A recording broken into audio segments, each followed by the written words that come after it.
warahmatullahi wabarakatuh. Perkenalkan, Ninja Wanita Praja Aprilia Mariam Sodikin, asal pendaftaran Maluku Utara. Di sini saya akan membahas tentang feminisme. Feminisme adalah gerakan sosial, gerakan politik, dan ideologi yang memiliki tujuan yang sama, yaitu untuk mendefinisikan, membangun, dan mencapai kesetaraan gender serta berusaha membangun yang setara dengan laki-laki. Feminisme menggabungkan posisi bahwa masyarakat memprioritaskan sudut pandang laki-laki dan bahwa perempuan diperlakukan secara tidak adil di dalam masyarakat tersebut. Beberapa cendekiawan menganggap kampanye feminis sebagai kekuatan utama di balik perubahan sosial utama dalam sejarah terhadap hak perempuan, khususnya di Barat, di mana mereka hampir secara universal dihargai atas pencapaian hak pilih perempuan. Di Indonesia melibatkan nama Kartini sebagai pencetus gerakan emansipasi pada wanita. Kartini yang merasa bahwa perempuan bukan hanya sekedar objek pingitan yang tidak layak bersekolah lebih tinggi, lantas mencurahkan segala perasaan dan kegelisahannya kepada teman penanya. Habis gelap terbitlah terang merupakan jembatan untuk memahami pemikiran dan kegelisahan, untuk memahami Kartini pada masa itu. Setiap tulisan Kartini menyampaikan maksud kritis yang akhirnya dapat membuka pikiran orang-orang, terutama kaum perempuan.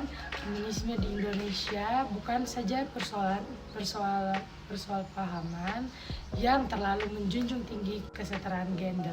Feminisme berkutat pada satu sudut pandang di mana emansipasi dijadikan sebagai tujuan khususnya. Hal yang jelas adalah keduanya menuntut kesetaraan gender.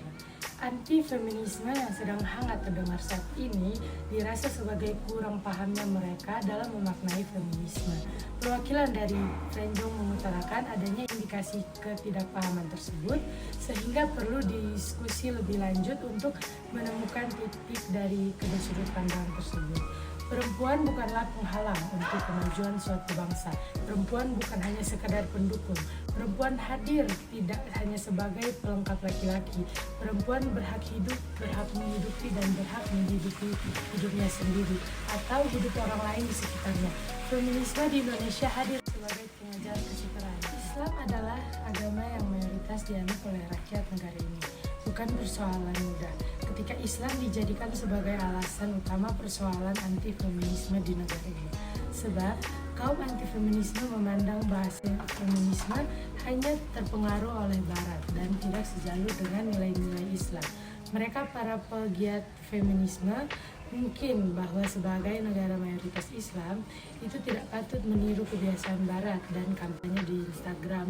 Para pemegang pandangan kontra ini juga mengatakan bahwa gaya kebaratan yang begitu sekuler dan bebas tidak bisa diterapkan dalam Islam.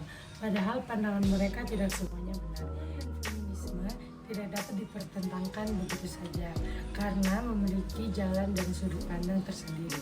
Beberapa kajian mengenai feminisme berhasil menemukan jalan tengah mengenai Islam dan feminisme. Namun jawaban yang patut dipertimbangkan sebagai jalan tengah itu tidak mendapat respon yang baik.